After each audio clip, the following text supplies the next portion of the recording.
Ya, hacemos el toque hernias, ¿ya? Que es sumamente rápido. Ya, oblicuo mayor. Ajá, transverso, recto, oblicuo, ¿no? Los dos oblicuos. Muy bien, perfecto. Entonces tenemos ahí el recto anterior mayor del abdomen, el oblicuo mayor y el menor, y el transverso, el posterior, el músculo psoas, el cuadrado de los lomos y el ilíaco, ¿no? Y el superior que vamos a tener, el diafragma. Perfecto. Ligamentos que forman el músculo oblicuo mayor. El músculo oblicuo mayor, entonces recuerda que va a formar un ligamento muy importante, que es el ligamento ilioinguinal, ¿no? O el de Poupart. Ya el ligamento ilioinguinal o el de Poupart. Y también va a formar esta reflexión que es el ligamento de Jean-Bernat, ¿cierto? Ligamento, entonces, inguinal, ligamento de Jean-Bernat. Y también recuerda, por acá va a formar la fascia espermática externa o de Gallaudet, ¿bien? Músculos que forman el tendón conjunto. Este tendón conjunto lo van a formar dos músculos, el tendón conjunto que se encuentra en la parte superior, ¿recuerdas? Entonces, ¿quién lo va a formar? El músculo transverso y el músculo oblicuo. ¿Qué oblicuo, doctores? ¿El mayor o el menor? Mira, acuérdate así, ¿ah? Tendón conjunto. Este C, hazlo así, ¿ya? Y este signo de menor, ¿no es cierto? El oblicuo menor y el músculo transverso. El músculo cremaster es una proyección de qué músculo habíamos dicho, doctores. El músculo cremaster es una proyección del músculo oblicuo menor también, ¿no es cierto? El músculo oblicuo menor. El anillo superficial o externo del conducto inguinal está formado por tres pilares, habíamos dicho, ¿no? Entonces teníamos el anillo, anillo superficial. Acá teníamos, viene a ser el orificio inguinal profundo y por acá teníamos el orificio inguinal superficial y todo este conducto, ¿no es cierto? Y este conducto acá tenía tres pilares. Tenía un pilar lateral, ¿no es cierto? Tenía un pilar medial y un pilar posterior. El pilar posterior también se llamaba el ligamento de Colles, ¿no? Que lo observamos acá, mira. El pilar medial, ahí dice pilar lateral, pilar medial. Y el ligamento reflejo es el denominado el ligamento de Colles y está unido por las fibras intercalares o las fibras axiformes, ¿ya? Bien. Paredes del conducto inguinal. ¿Cuáles son las paredes del conducto inguinal? Es fácil. Mira, acá lo vamos a ver. En la pared superior, ¿quién está? En la pared superior está el tendón conjunto. En la pared superior. En la pared inferior, ¿quién está? En la pared inferior está el ligamento inguinal o de Poupart. En la parte anterior estará la aponeurosis de quién? La aponeurosis del oblicuo mayor. Y en la parte posterior está la aponeurosis del músculo transverso, perdón, de la fascia transversal, ¿no? La fascia transversal. ¿Ya?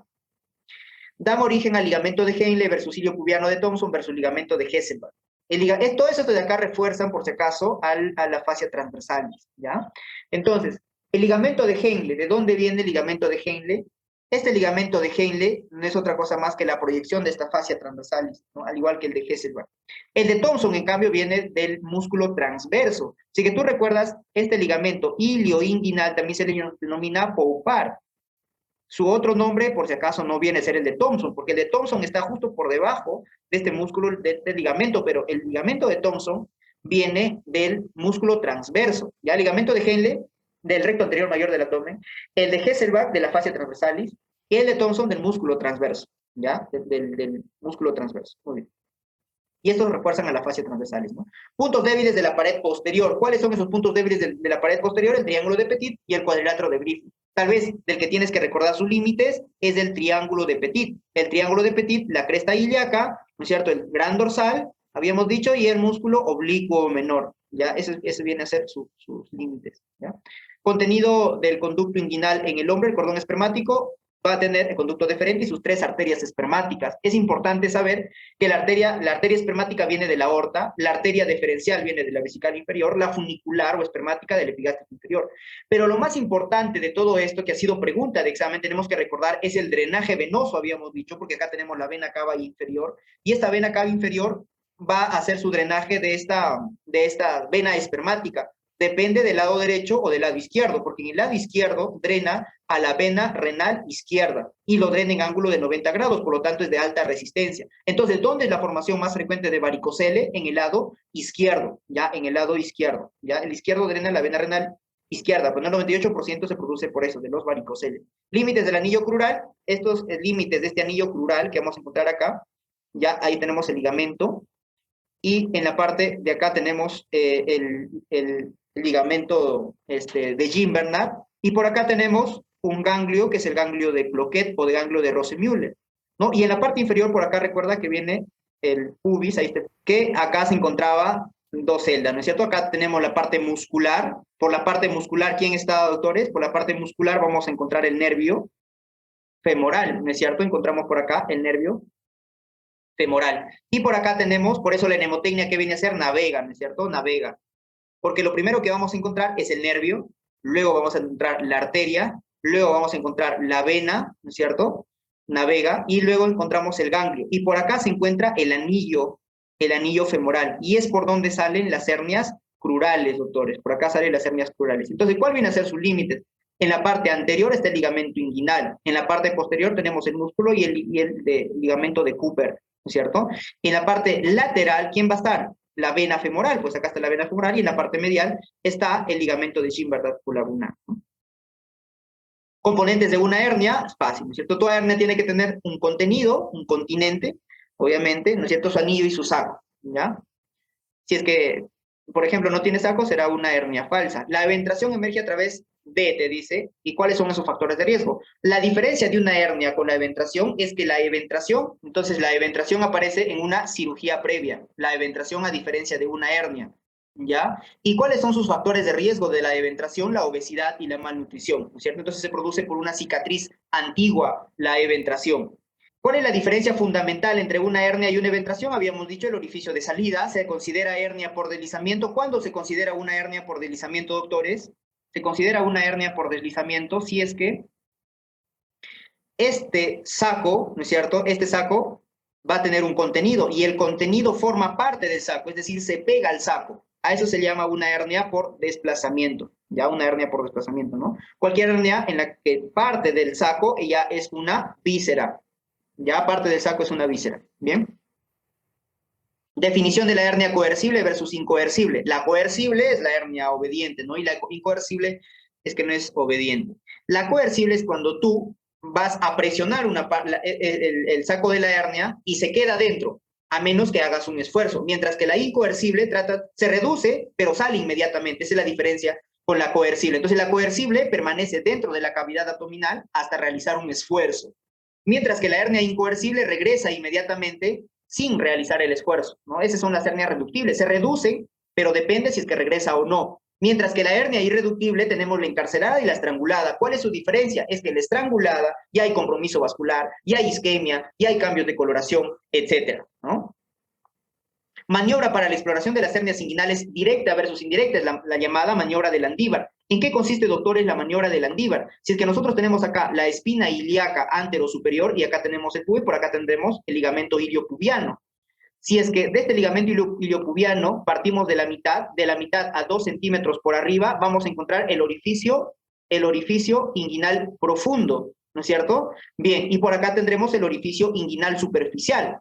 ¿Qué hacemos con esta maniobra? Con una mano ocluyes este orificio inguinal profundo. Entonces acá pones tu manito, ahí está, lo ocluyes ese orificio, ¿no es cierto? Y por el otro lado, acá vas a explorar con el índice, ¿no? Bien, entonces, y le vas a hacer al paciente que haga la maniobra de Valsalva. Esta ha sido pregunta de examen del último ENAM extraordinario, por si acaso. Haces que haga Valsalva el paciente. Si hace maniobra de Valsalva, ya estás ocluyendo el orificio inguinal profundo. Por el orificio inguinal profundo, ¿qué tipo de hernia salen, doctores? Por el orificio inguinal profundo y siguen todo el trayecto. ¿Qué tipo de hernia sale? Por el orificio inguinal profundo. ¿Salen las hernias inguinales qué tipo? Perfecto. Las hernias inguinales indirectas saldrán por acá, ¿no es cierto? Ahí está. Y por acá también voy a tener un triángulo, pues, ¿no? Que es el triángulo de Hesselbach. Y por el triángulo de Hesselbach salen las hernias directas. Por lo tanto, si tú estás ocluyendo acá con tu mano, entonces estás impidiendo que la hernia salga por este orificio. Y si al paciente le haces que haga maniobra de Valsalva y palpas que protruye algo por acá, ¿de dónde crees que está saliendo? Se trata de una hernia directa.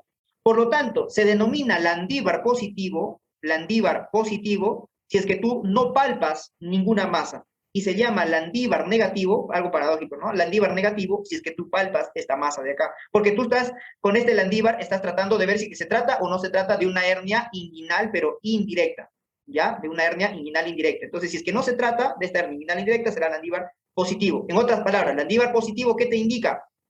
Landívar positivo te indica que no es una hernia inguinal indirecta, que más bien es que no es una hernia inguinal directa. Y el Landívar negativo te indica que es una hernia inguinal directa, ¿cierto? Bien. Ya está.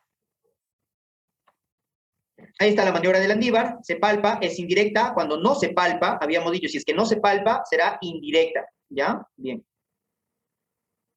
Hernia, acá ha faltado la manito, ¿ya? Acá ha faltado la manito en la parte del orificio inguinal profundo. Hernia que compromete el borde antimesentérico de una víscera sin comprometer su irrigación, es fácil, ¿no? Habíamos dicho que es la hernia de Richter. Acá tenemos que es un pellizcamiento del borde antimesentérico. Contenido del saco herniario de la hernia de Litre, también es fácil. ¿Cómo me acuerdo yo? Mira, hernia de Litre es como si tuviera la hernia de Meckel, doble C, ¿no es cierto? Pero es un CK, ¿ya? Divertículo de Meckel, ¿no? Hernia de Amal versus de Garengot, el de Amián. Esto de acá es contenido del apéndice, ¿no? Si es que es Amián, la I de indirecto, y Garengot, la C de crural. Acuérdate así, ¿ya? Amián, entonces el apéndice se encuentra en el saco inguinal. La de Garengot, el apéndice se encuentra en el saco crural. El dolor es el síntoma característico de esta hernia. ¿De qué tipo de hernia es el dolor característico? De la hernia epigástrica, ¿ya? La hernia epigástrica. Lugar de protrusión de la hernia de Spiegel, habíamos dicho, debajo de la línea semilunar, en el borde del recto anterior mayor del abdomen, o del arco de Douglas, ¿no? Tenemos acá, ahí está la hernia de Spiegel, la línea semilunar, ¿no? Hernia de la pared abdominal más frecuente, ¿cuál viene a ser? La hernia inguinal indirecta, y es la más frecuente tanto en hombres como en mujeres.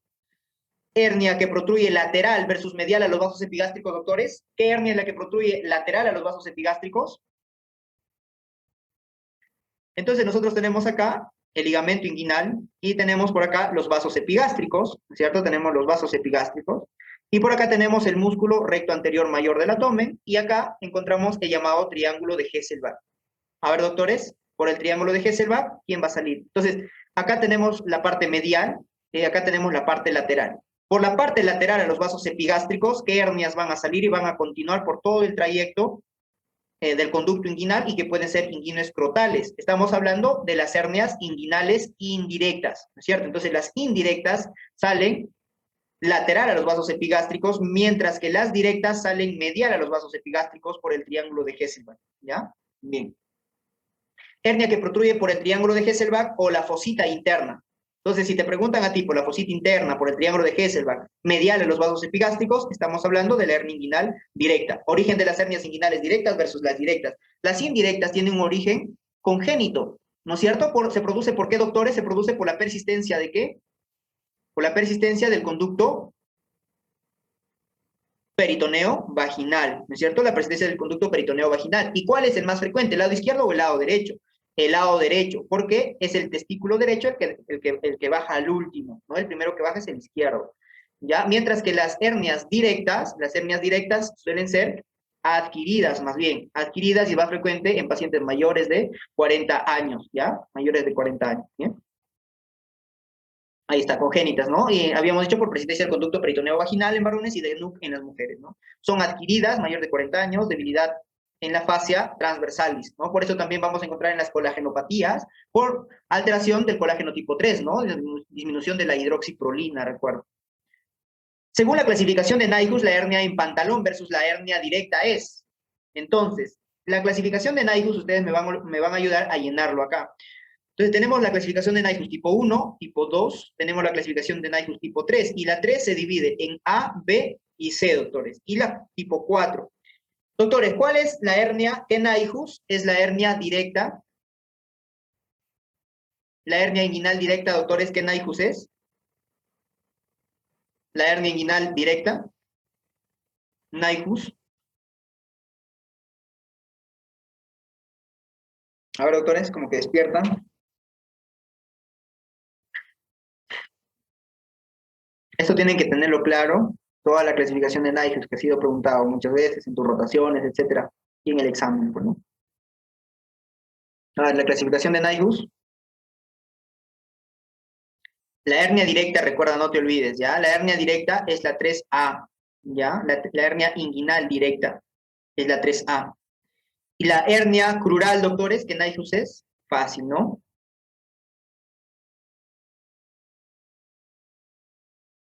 Muy bien. La crural, C de crural o femoral, es la Nyhus tipo 3C, ¿ya? Entonces vamos llenando. A ver, la Nyhus tipo 1 es cuando hay una dilatación dilatación del anillo inguinal profundo. No hay desplazamiento de los vasos epigástricos, ¿no es cierto? Acá también hay dilatación del anillo inguinal profundo, pero acá hay desplazamiento de los vasos epigástricos. ¿Y cuál es la más grave, la dilatación más grande, digamos? Es la Nyhus tipo 3. Es tanta la dilatación que hay un desplazamiento total de los vasos epigástricos y hay una destrucción de la pared, ¿no es cierto? Hay una destrucción de la fascia transversalis. Y tanto es esta destrucción de la fascia transversalis, acá, a este nivel, que te va a formar una hernia en pantalón, es decir, esta hernia inguinal indirecta va a salir tanto por este lado, ¿no es cierto?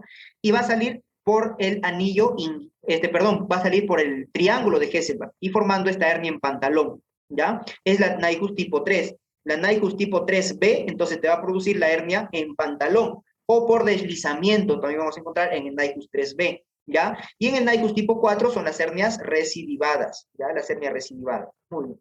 Entonces tenemos ahí la clasificación de Nyhus, toda la clasificación de Nyhus, ¿ya? Bien. Y recuerda que la 4 también te pueden preguntar. La 4A es la hernia recurrente directa, la B es la indirecta, y la C es la femoral, ¿ya? Bien.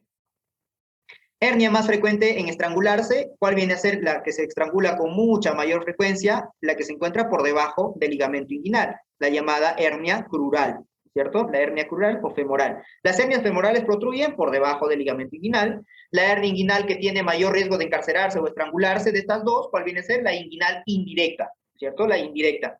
Según el sexo, la hernia femoral es más frecuente en ¿quiénes? En mujeres, ¿no es cierto? En mujeres ancianas. Hernia con mayor porcentaje en mujeres, que viene a ser la inguinal indirecta. La inguinal indirecta es la más frecuente en hombres y en mujeres, por si acaso, ¿ya? Hernia más frecuente en gestantes puérperas. ¿Cuál es la hernia más frecuente en estas gestantes y puérperas? La hernia umbilical, que se produce por el embarazo o la obesidad, ¿no? Bien. El signo de Hoshi-Romberg. Este signo de Hoshi-Romberg, bueno, acá vamos a tener el isquion, y acá tenemos el agujero obturado, ¿no es cierto? Ahí tenemos toda la parte de la pelvis. Entonces, por acá sale por este anillo obturado es por donde sale una hernia, y es la llamada hernia obturatriz. Y esta hernia obturatriz te va a dar dolor en la cara medial del muslo que se irradia hasta la rodilla. Eso se llama el signo de Hoshi-Romberg y es patognomónico de este tipo de hernia, de la hernia obturatriz, ¿ya? Bien. Porque compromete, pues, ¿no? El nervio obturador. Manejo de las hernias umbilicales en niños. Simplemente hacemos invaginación de saco, ¿no es cierto? Cortamos. Nada más. A ver, ¿de qué me dicen? De las umbilicales me dicen, ¿no? De las umbilicales, bien. Entonces, de las umbilicales en estos niños, ¿qué hacemos? Lo observamos hasta los 2 a 3 años de edad, ¿no? Hacemos cirugía, si es que la hernia mide más allá, el anillo mide más de 2 centímetros, hacemos la cirugía de Mayo. Y hacemos rafía nada más. Recuerda que en niños no se pone malla, a diferencia de los adultos, que en la hernia umbilical sí le puedes poner malla, porque los niños van a ir creciendo, ¿no? En los niños simplemente se hace rafía, que se llama la cirugía de Mayo.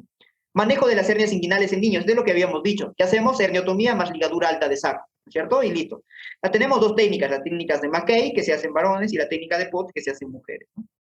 Manejo del saco en una hernia inguinal directa versus indirecta. ¿Cómo manejamos el saco de esta hernia directa? En la hernia directa simplemente invaginamos el saco, porque se encuentra por el triángulo de Hesselbach. Invaginamos el saco y listo, y podemos poner una malla. Mientras que en la hernia inguinal, ¿no es cierto? Como es una protrusión por el canal inguinal, ¿qué vamos a hacer? Sección y ligadura del saco. Entonces tenemos que hacer una sección y ligadura del saco. En el manejo de las hernias inguinales son técnicas de tensión. Doctores, ¿cuáles son esas técnicas de tensión? No son las de elección, por si acaso, porque la de elección es las técnicas sin tensión y la mejor es la de Lichtenstein, si recuerdan ustedes. ¿Cuál es el manejo de estas hernias inguinales, de las técnicas con tensión? Yo me acuerdo de la siguiente, me besó, ¿ya? Algunas hemotecnias son raras, ¿no? Bueno, pero acá tenemos la de McBride, la de Bassini y la de Schuldeis. Ya todo se vale en la guerra y en el amor todo se vale, dicen, ¿no? Pero en el examen también, por si acaso, ¿ya? Sobre todo al crear mnemotecnia, ¿no? Entonces tenemos la de Bassini, la de McBride, la de Schuldeis, y también por ahí que tenemos la de Marcy, ¿no? Que lo vamos a ir mencionando. A ver, técnica que sutura el ligamento inguinal con el tendón conjunto. ¿Cómo se llama esa técnica? Es la técnica de Bassini, ¿no es cierto? Yo me acuerdo, la técnica de McBride, Mac de C, esa de acá, la técnica de McBride, C de Cooper, ¿ya? Ahí me acuerdo, ¿no? Y de Schuldeis es la suma, pues, ¿no? Que lo vamos a ver enseguida. Mira, técnica que sutura el ligamento inguinal con el tendón conjunto, entonces la técnica de Bassini, ¿no? Útil solo en hernias inguinales, por si acaso. Técnica que sutura el ligamento de Cooper y el tendón conjunto es el de McBride, ya útil en hernias incrurales inguinales. ¿Por qué? Porque si aquí tenemos la espina ilíaca anterosuperior y tenemos el ligamento, por acá tenemos el ligamento de Cooper, ¿no? Acá tenemos el pubis.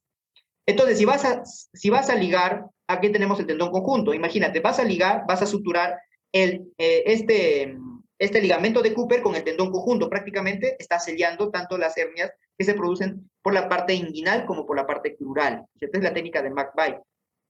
La técnica que sutura la fascia transversalis más el ligamento inguinal y el tendón conjunto, por eso se hacen dos planos, es la técnica de Schuldeis. Y de todas estas técnicas con tensión, ¿cuál es la mejor, la que tiene menos recidivas? Es la técnica de Schuldeis, porque suturas en dos planos, ¿ok? Y la técnica de Schuldeis es la mejor.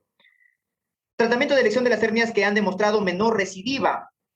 Obviamente viene a ser la hernioplastia de Lichtenstein, que es el gol estándar, ¿no? El abordaje anterior, preaponerótico, recuerda que es la técnica sin tensión. Tipo de malla que utilizan las hernioplastías es la de polipropileno. Nervio que con más frecuencia es lesionado en una hernioplastía tipo Lichtenstein, habíamos dicho que hay dos nervios en la pared abdominal, ¿no es cierto? Hay dos nervios en la pared abdominal. Y estos nervios que hay en la pared abdominal, habíamos dicho, por acá se encontraba el nervio abdomino genital mayor y el abdomino genital menor. El abdomino genital mayor, recuerda que estaba en la parte más superior, y el abdomino genital menor es llamado también ilioinguinal. Y este es el que se sutura muchas veces y lo ahorcan al poner la malla, ¿no? De polipropileno. ¿Y qué va a producir? Una inguinodinia. Produce una inguinodinia, ¿ya? Bien. Nervio inguinal o abdomino genital menor, L1, porque el mayor, recuerda que es de T2, ¿ya? En el manejo de las hernias inguinales es útil en recidivas versus hernias bilaterales, ¿no? Y aquí tenemos, este es el abordaje de estas hernias, la de Stopa, ¿no es cierto?, que es bilateral, y la de Nyhus, que se utiliza para recidivas. Son de abordaje posterior, por si acaso preperitoneal, abres todo el abdomen y le pones detrás del peritoneo, ¿ya? La malla se coloca en el espacio de Brogos, ¿bien? ¿Y cuáles son las técnicas por la laparoscopía? Acá tenemos las técnicas por la laparoscopía y tal vez son las mejores de estas técnicas. Y tenemos la TEP y la TAP, ¿no es cierto? La totalmente extraperitoneal y la transabdominoperitoneal. ¿Cuál es la mejor de estas dos? Obviamente viene a ser la totalmente extraperitoneal. Esta, la totalmente extraperitoneal, vamos a ver que tenemos acá a toda la pared del abdomen, músculo, la piel, tejido celular subcutáneo, la parte muscular, y más adentro, ¿quién tenemos? Más adentro vamos a tener el peritoneo, ¿no es cierto? Entonces, la totalmente extraperitoneal, entras y no pasas el peritoneo. Acá, en esta parte, nada más insuflas el CO2 y distiendes, y ahí vas a colocar la malla. Mientras que la transabdominoperitoneal, entras por el peritoneo y regresas, y colocas detrás igual del peritoneo. Acá tenemos todos los músculos, ¿no? Por eso se llama transabdominoperitoneal, ¿ya? Entonces, la totalmente extraperitoneal es la mejor, la otra es la transabdominoperitoneal porque estás perforando el peritoneo y luego regresando, ¿ya? Útiles en hernias bilaterales y recidivadas. ¿Bien? Muy bien, doctores.